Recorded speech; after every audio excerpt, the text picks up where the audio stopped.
दोस्तों, मैं हूं अंजलि। मेरे चैनल का नाम है इमोशनल हिंदी स्टोरी। मेरे चैनल पर आप सभी का बहुत बहुत स्वागत है। अगर आपको मेरी यह वीडियो पसंद आए तो मेरा ऐसा और भी वीडियो देखने के लिए मेरे चैनल को सब्सक्राइब करें, साथ ही बेल आइकन पर प्रेस जरूर करें ताकि आपको मेरे न्यू वीडियो की जानकारी मिलती रहे।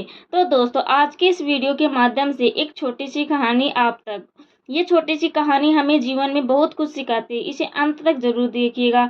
और कहानी शुरू करते हैं। एक दिन की बात है जब एक काम से मुझे 16 सितंबर को दिल्ली जाना पड़ा, तो मैंने तत्काल स्लीपर टिकट लिया और कैफियत ट्रेन से रवाना हो गया। और मेरे बैठने के ठीक 3 घंटे बाद एक सलवार सूट पहने हुए गोरी सी लड़की एक बैग लिए हुए मेरी सीट पर एक किनारे बैठ गई और मैं हाथ में लिए हुए एक मैगजीन पढ़ रहा था। और वह लड़की बार बार इधर उधर देख रही थी। वह कहीं रही थी कि कहीं मैं उसे अपने सीट से उतार न दूं। मैंने मैगजीन रखते हुए पूछा, कहाँ जाना है? लड़की, दिल्ली। लड़की, आप कहाँ तक जाएंगे? मैंने कहा, मुझे भी दिल्ली जाना है। और आपकी सीट कहाँ है?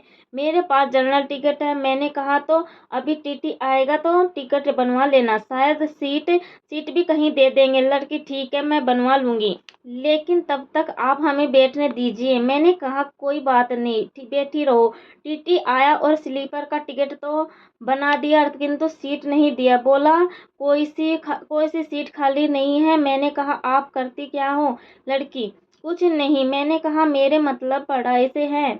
जी, मैं 11वीं क्लास में पढ़ती हूँ। मैंने अच्छा, और आपके घर में कितने लोग हैं? लड़की, मम्मी पापा भाई बहन सब है। थोड़ी देर बाद वह मोबाइल निकाली और उसमें सिम कार्ड लगाई और किसी से बात की। उधर से कौन था और क्या बात किया यह तो मुझे नहीं पता, लेकिन यह लड़की अपना लोकेशन दे दिया। मैंने कहा, पापा से बात कर रही थी स्टेशन से रिसीव करने के लिए? लड़की, जी नहीं, पापा तो गांव में है। मैंने फिर भैया रहे होंगे? लड़की, नहीं, मेरे ओ थे मतलब मुझे तो नहीं लगता कि अभी आपकी शादी हुई। लड़की, जी अभी तो नहीं हुई है, लेकिन 2-3 दिन में हो जाएगी। मैंने अब समझा, आप इसका मतलब प्रेम विवाह करने वाली हो? लड़की, जी मुस्कुराने लगी। मैंने, लड़का क्या करता है? लड़की, दिल्ली में नौकरी करता है और बोल रहा था कि मुझे भी नौकरी दिला देगा, फिर हम दोनों लोग मौज से रहेंगे। मैंने कहा, काफी स्मार्ट लड़का।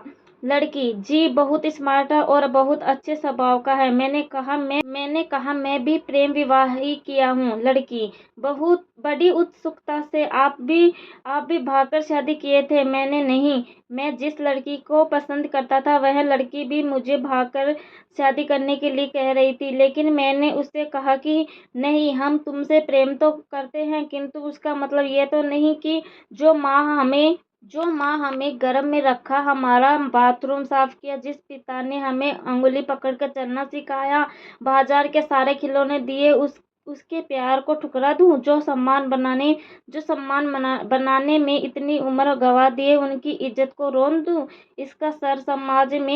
उनका सर समाज में हमेशा के लिए झुका दूं?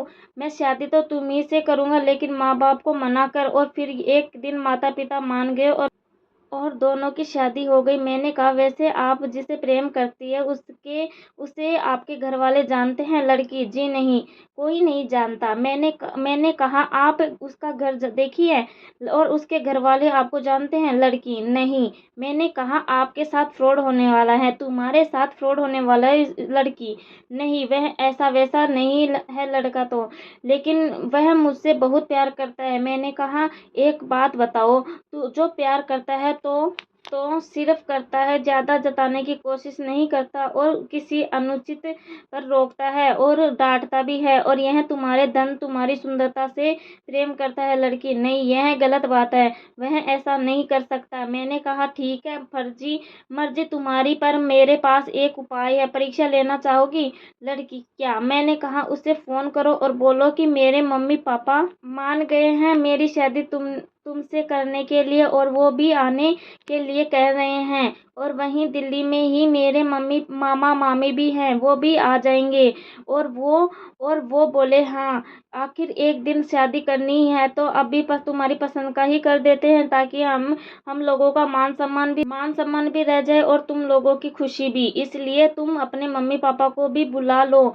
लड़की ने वैसा ही किया, फोन लगाई और लड़का उसकी सब बातें सुनकर आग बबूला हो गया और बोला, तेरी जैसी कितनी लड़कियां आई और चली गई और तुम मुझे बेवकूफ बनाने आई हो, पागल समझ रखा है। डांटते हुए फोन काट दिया। लड़की फिर से फोन लगाई, स्विच ऑफ बताने लगा। मैंने कहा अब इसका फोन कभी नहीं लगेगा, क्योंकि ऐसे लड़के अलग अलग लड़कियों के लिए अलग अलग सिम कार्ड का उपयोग करते हैं।